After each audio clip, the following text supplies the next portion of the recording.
बिस्मिल्लाहिर्रहमानिर्रहीम, अस्सलाम वालेकुम। एवन टीवी के न्यूज़ स्टूडियो से मैं हूं अलीशा वासी। शामिल करेंगे news headlines. Custom act case benches इख्तियारात मामले में बड़ी पेशरफ। जस्टिस मंसूर अली शाह के 13 और 16 जनवरी के अहकामात वापस। जस्टिस मोहम्मद अली मजहर और बैरिस्टर सलाउद्दीन में तल्ख जुमलों का तबादला। तासुर मिल रहा है कि आप यहाँ संजीदा नहीं। जस्टिस मोहम्मद अली मजहर के रिमार्क, अगर आप मेरे सौख पर सवाल उठाएंगे तो सख्त जवाब दूंगा। बैरिस्टर सलाउद्दीन का रिमार्क, जस्टिस अमीनुद्दीन ने कहा कि बात किसी और तरफ जा रही है, ऐसा ना करें। हुकूमत और अपोजिशन के दरमियान डेडलॉक पर करार। चौथी नशिस्त आज होगी। कौमी असम्बली स्पीकर एयाज सादिक की पीटीआई को मनाने की कोशिश। उमर अयूब और असद कैसे से राब्ता। इजलास में बैठने की दावत। कहा बातचीत से ही मामला हल करेंगे। इरफान सदीकी कहते हैं अगर पीटीआई वाले नहीं आना चाहते तो उनकी मज़ाकरात खत्म करने का हतमी फैसला होगा, फिर हम मशावरत करेंगे कि कमेटी तहलील कर दें या नहीं। अगर मज़ाकरात खत्म करने का ऐलान कर चुके हैं तो फिर कमेटी इजलास में शिरकत करने का जवाब ही नहीं। बैरिस्टर गौहर का बयान, कहा हमारा मौक़िफ़ वाज़ेह है कि कमीशन का ऐलान नहीं तो कोई मज़ाकरात भी नहीं। बानी पीटीआई का पार्टी क़यादत को अपोजिशन का इत्तेहाद बनाने की हिदायत। पाकिस्तान तहरीक इंसाफ का वफ्द असद कैसर की सरबराही में आज मौलाना फजल रहमान से मुलाकात करेगा।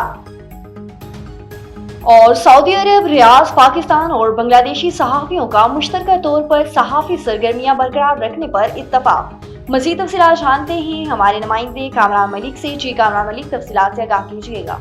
जी, सऊदी अरब यंग जर्नलिस्ट सोसाइटी इंटरनेशनल ने सालाना तकरीब का इनेकाद किया, जिसमें पाकिस्तान और बांग्लादेश सहाफ़ियों का मुश्तरका तौर पर सहाफ़ती सरगर्मियाँ जारी रखने पर इत्तफाक हुआ।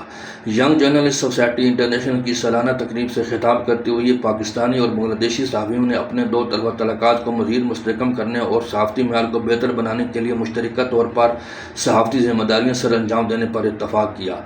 तकरीब से खिताब करते हुए मुबश्शिर अनवार, तस्नीम अमजद, रुस्तम खान, अल-अमीन फ़कीर और दीगर सहाफ़ियों का कहना था यंग जर्नलिस्ट सोसाइटी इंटरनेशनल के प्लेटफार्म के तहत दोनों ममालिक के सहाफ़ियों के लिए तरबियती प्रोग्राम और वर्कशॉप का इनेकाद किया जाएगा ताकि इन्हें जदीद सहाफ़ती तकनीकियों, डिजिटल मीडिया की तरबियत दी जा सके।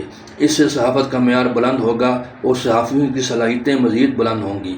मुक़र्रीन ने दोनों ममालिक की सकाफ़त को समझने और इसके फ़रोग़ के लिए मिलकर काम करने पर भी इत्तफ़ाक़ किया ताकि दोनों ममालिक की सकाफ़त को दुनिया भर में बिलअमूम और सऊदी अरब में बिलखसूस उजागर करवाया जा सके। इससे न सिर्फ सहाफ़त को फ़रोग़ मिलेगा बल्कि दोनों ममालिक की सकाफ़ती हम-आहंगी में भी इजाफ़ा होगा। मुक़र्रीन ने इस बात का भी इयादा किया कि मिलकर काम करने से न सिर्फ सहाफ़ती मेयार बेहतर होगा बल्कि पाकिस्तान और बांग्लादेश के तल्लुकात में भी नया जोश और जज्बा पैदा होगा। कामरान मलिक, सऊदी अरब, रियाद।